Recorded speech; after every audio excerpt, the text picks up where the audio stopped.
जय माता दी। आप और आपके परिवारजनों पर माँ भगवती की कृपा सदा बनी रहे। आप सभी को नवरात्रि के तीसरे दिन की ढेर सारी शुभकामनाएं। आज सुनिए श्री दुर्गा सप्तशती पाठ चौथा अध्याय, जिसमें इंद्र आदि देवताओं द्वारा देवी की स्तुति का वर्णन किया गया है। महर्षि मेधा बोले, देवी ने जब पराक्रमी दुरात्मा महिषासुर को मार गिराया और असुरों की सेना को मार डाला, तब इंद्रादि समस्त देवता अपने सिर तथा शरीर को झुकाकर भगवती की स्तुति करने लगे। जिस देवी ने अपनी शक्ति से ये जगत व्याप्त किया है और जो संपूर्ण देवताओं तथा महर्षियों की पूजनीय है, उस अंबिका को हम भक्ति पूर्वक नमस्कार करते हैं। वह हम सबका कल्याण करे। जिस अतुल प्रभाव और बल का वर्णन भगवान विष्णु, शंकर और ब्रह्मा जी भी नहीं कर सके, वही चंडिका देवी इस संपूर्ण जगत का पालन करे और अशुभ भय का नाश करे। पुण्यात्माओं के घरों में तुम स्वयं लक्ष्मी रूप हो और पापियों के घर में तुम अलक्ष्मी रूप हो, और सतकुल में उत्पन्न होने वालों के लिए तुम लज्जा रूप होकर उनके घरों में निवास करती हो। हम उस दुर्गा भगवती को नमस्कार करते हैं। हे देवी, इस विश्व का पालन करो। हे देवी, हम तुम्हारे अचिंत्य रूप का किस प्रकार वर्णन करें। असुरों के नाश करने वाले भारी पराक्रम तथा समस्त देवताओं और दैत्यों के विषय में जो तुम्हारे पवित्र चरित्र हैं, उनको हम किस प्रकार वर्णन करें। हे देवी, त्रिगुणात्मिका होने पर भी तुम संपूर्ण जगत की उत्पत्ति का कारण हो। देवी, भगवान विष्णु, शंकर आदि किसी भी देवता ने तुम्हारा पार नहीं पाया। तुम सबकी आश्रय हो। ये संपूर्ण जगत तुम्हारा ही अंश रूप है, क्योंकि तुम सबकी आदिभूत प्रकृति हो। हे देवी, तुम्हारे जिस नाम के उच्चारण से संपूर्ण यज्ञों में सब देवता तृप्ति लाभ करते हैं, वे स्वाहा तुम ही हो। इसके अतिरिक्त तुम पितरों की तृप्ति का कारण हो, इसलिए सब आपको स्वधा कहते हैं। देवी, वह विद्या जो मोक्ष को देने वाली है, जो अचिंत्य महाज्ञान महास्वरूपा है, तत्वों के सार को वश में करने वाले, संपूर्ण दोषों को दूर करने वाले, मोक्ष की इच्छा रखने वाले मुनिजन जिसका अभ्यास करते हैं, वह तुम ही हो। तुम वाणी रूप हो और दोष रहित ऋग तथा यजुर्वेदों की और उद्गीत और सुंदर पदों के पाठ वाले सामवेद की आश्रय रूप हो। तुम भगवती हो।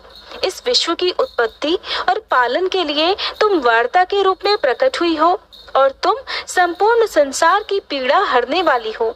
देवी, जिससे सारे शास्त्रों को जाना जाता है, वह मेधा शक्ति तुम ही हो, और दुर्गम भवसागर से पार करने वाली नौका भी तुम ही हो। लक्ष्मी रूप से विष्णु भगवान के हृदय में वास करने वाली और भगवान महादेव द्वारा सम्मानित गौरी देवी तुम ही हो। मंद मुस्कान वाले निर्मल पूर्ण चंद्र बिंब के समान और उत्तम स्वर्ण की मनोहर कांति से कमनीय तुम्हारे मुख को देखकर भी महिषासुर क्रोध में भर गया। ये बड़े आश्चर्य की बात है। और हे देवी, तुम्हारा यही मुख जब क्रोध से भर गया तो उदय काल के चंद्रमा की भांति लाल हो गया और तनी हुई भौहों के कारण विकराल रूप हो गया। उसे देखकर भी महिषासुर के शीघ्र प्राण नहीं निकल गए। ये बड़े आश्चर्य की बात है। आपके कुपित मुख के दर्शन करके भला कौन जीवित रह सकता है। देवी, तुम हमारे कल्याण के लिए प्रसन्न हो। आपके प्रसन्न होने से इस जगत का अभ्युदय होता है, और जब आप क्रुद्ध हो जाती हैं तो जाने कितने ही कुलों का सर्वनाश हो जाता है। ये हमने अभी अभी जाना है कि जब तुमने महिषासुर की बहुत बड़ी सेना को देखते ही देखते मार दिया है। हे देवी, सदा अभ्युदय देने वाली तुम जिस पर प्रसन्न हो जाती हो, वही देश में सम्मानित होते हैं। उनके धन और यश की वृद्धि होती है। उनका धर्म कभी शिथिल नहीं होता और उनके यहाँ अधिक पुत्र पुत्रियां और नौकर आदि होते हैं।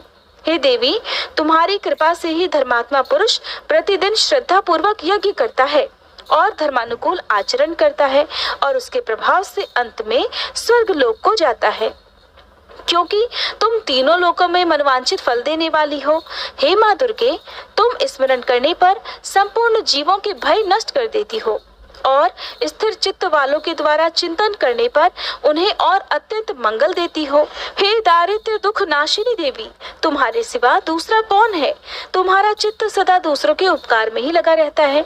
हे देवी, तुम शत्रुओं को इसलिए मारती हो कि उनके मारने से दूसरों को सुख मिलता है, वह चाहे नरक में जाने के लिए चिरकाल तक पाप करते रहे हों, किंतु तुम्हारे साथ युद्ध करके सीधे स्वर्ग को जाएं, इसलिए तुम उनका वध करती हो। हे देवी, क्या तुम दृष्टिपात मात्र से समस्त असुरों को भस्म नहीं कर सकती? अवश्य ही कर सकती हो, किंतु तुम्हारा शत्रुओं को शस्त्रों के द्वारा मारना इसलिए है कि शस्त्रों के द्वारा मरकर वे भी स्वर्ग को जाएं। इस तरह से हे देवी, उन शत्रुओं के प्रति भी तुम्हारा विचार उत्तम है। हे देवी, तुम्हारे उग्र खड्ग की चमक से और त्रिशूल की नोक की कांति की किरणों से असुरों की आंख फूट नहीं गई। उसका कारण ये था कि वे किरणों से शोभायमान तुम्हारे चंद्रमा के समान आनंद प्रदान करने वाले सुंदर मुख को देख रहे थे। हे देवी, तुम्हारा शील बुरे वृतांत को दूर करने वाला है और सबसे अधिक तुम्हारा रूप है, जो ना तो कभी चिंतन में आ सकता है और ना जिसकी दूसरों से कभी तुलना ही हो सकती है। तुम्हारा बल और पराक्रम शत्रुओं का नाश करने वाला है। इस तरह तुमने शत्रुओं पर भी दया प्रकट की है। हे देवी, तुम्हारे बल की किसके साथ बराबरी की जा सकती है, तथा शत्रुओं को भय देने वाला इतना सुंदर रूप भी और किसका है? हृदय में कृपा और युद्ध में निष्ठुरता, ये दोनों बातें तीनों लोकों में केवल तुम ही में देखने में आई हैं। हे माते, युद्ध भूमि में शत्रुओं को मारकर तुमने उन्हें स्वर्गलोक में पहुंचाया है। इस तरह तीनों लोकों की तुमने रक्षा की है और उन्मत्त असुरों से जो हमें भय था उसको भी तुमने दूर किया है। तुमको हमारा नमस्कार है। हे देवी, तुम शूल तथा खड्ग से हमारी रक्षा करो तथा घंटे की ध्वनि और धनुष की टंकोर से भी हमारी रक्षा करो। हे चंडिके, आप अपने शूल को घुमाकर पूर्व, पश्चिम, उत्तर तथा दक्षिण दिशा में हमारी रक्षा करो। तीनों लोकों में जो तुम्हारे सौम्य रूप हैं और घोर रूप हैं, उनसे हमारी रक्षा करो तथा इस पृथ्वी की रक्षा करो। हे अंबिके, आपके कर पल्लवों में जो खड्ग, शूल और गदा आदि शस्त्र शोभा पा रहे हैं, उनसे हमारी रक्षा करो।